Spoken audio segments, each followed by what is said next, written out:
ওপরে রাখো, ওপরে রাখো, ওপরে রাখো, উপরে রাখো। এই অ্যাক্টিভ ঠিক আছে না? হ্যাঁ চলছে তো? হ্যাঁ চলছে। এই ছেড়ে দে। চলো গো এখন। আনবিলিভেবল। জ্বলছে তো ওইখানে। Unbelievable. এবার তোল। আর আরো 2-3 মিনিট রাখ, যতক্ষণ খুশি রাখ। এই যে স্কিনে জল থাকলে কাজ করে না তো?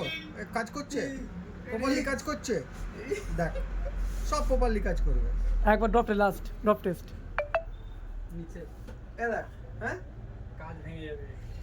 এবার একটু মুছে নে জলটা। এই কাঁচে দি। হ্যাঁ হ্যাঁ। ঠিক আছে। বাবা আর বাদ দিন আমি নিদি। আর বাদ দিন। মারাত্মক মারাত্মক করেছে। আমি নিজে বুলেট এর উপর দিয়ে 3 বার নিয়ে গেছি, 3 বার। Oppo F70, Oppo F27 Pro and Pro Plus। দারুণ দারুণ। আমি 3 বার